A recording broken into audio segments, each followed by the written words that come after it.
Assalamualaikum warahmatullahi wabarakatuh.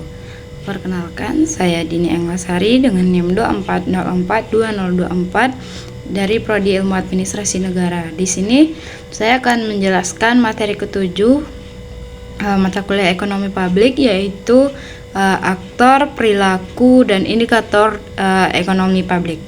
Yang pertama ada aktor ekonomi publik. Aktor ekonomi publik terdiri dari beberapa kelompok utama yang berinteraksi melalui aturan yang disepakati atau rule untuk menjalankan ekonomi publik. Yang pertama itu ada penyelenggara negara.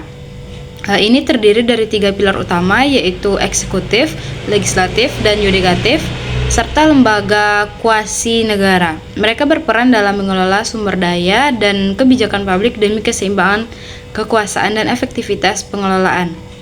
Yang kedua, ada kelompok dunia usaha atau business society, yaitu badan usaha baik berbadan hukum atau PT, CV, koperasi, PMDN atau PMA, BUMN atau BUMD, maupun berbadan hukum maupun tidak berbadan hukum seperti usaha kecil, rumah tangga. Tugas utama mereka adalah menggerakkan ekonomi dengan menciptakan nilai tambah, membuka lapangan pekerjaan, menghasilkan barang atau jasa, dan membayar pajak. Selanjutnya ada kelompok masyarakat atau kelompok masyarakat madani. Ini termasuk LSM, NGO, asosiasi profesi perguruan tinggi, dan organisasi massa. Mereka mewakili kepentingan masyarakat luas sebagai konsumen dan produsen yang kritis terhadap peran pemerintah dan dunia usaha, memperjuangkan keadilan sosial dan penegakan hukum, perlindungan konsumen dan lingkungan. Selanjutnya di sini saya akan membahas perilaku aktor ekonomi publik. Yang pertamanya itu ada perilaku pemerintah, yaitu bertugas menjaga kepentingan publik dengan mempertemukan kepentingan produsen dan konsumen serta membuat aturan main agar tercipta kondisi yang adil dan seimbang. Yang kedua yaitu ada perilaku badan usaha, yaitu fokus pada penjualan barang dan jasa dengan harga tertinggi untuk mendapatkan laba maksimal. Selanjutnya ada perilaku masyarakat madani, yaitu berupaya memuaskan kebutuhan atau needs dan keinginan atau wants dengan memilih harga termurah namun tetap mengutamakan kualitas pelayanan terbaik.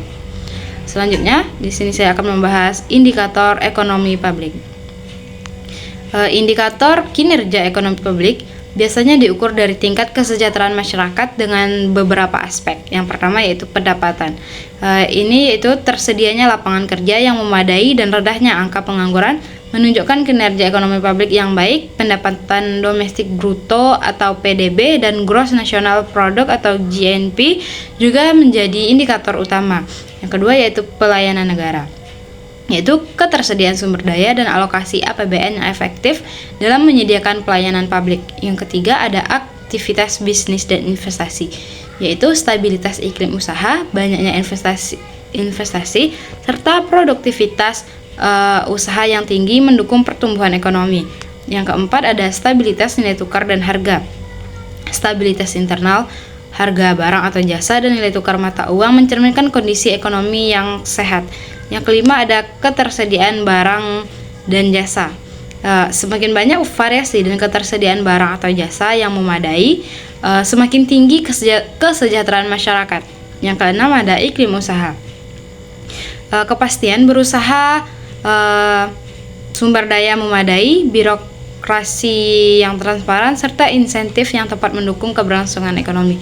Dan yang terakhir ada berdayanya negara secara ekonomi, politik, dan sosial, yaitu pengelolaan negara yang baik, kedaulatan nasional, daya tawar dalam hubungan internasional, dan tingkat kompetitivitas negara.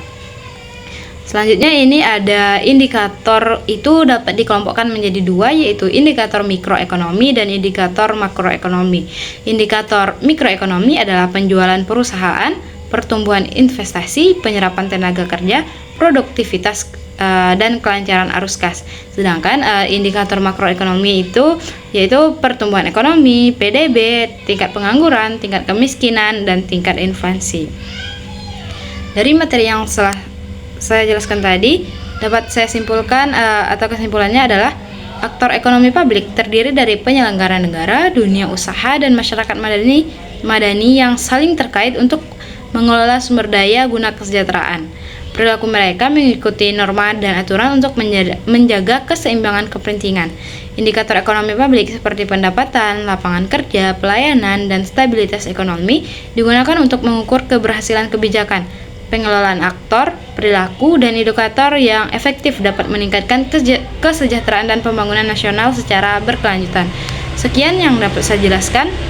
Jika ada kurang saya mohon maaf. Saya akhiri dengan wabillahi taufik wal hidayah. Wassalamualaikum warahmatullahi wabarakatuh.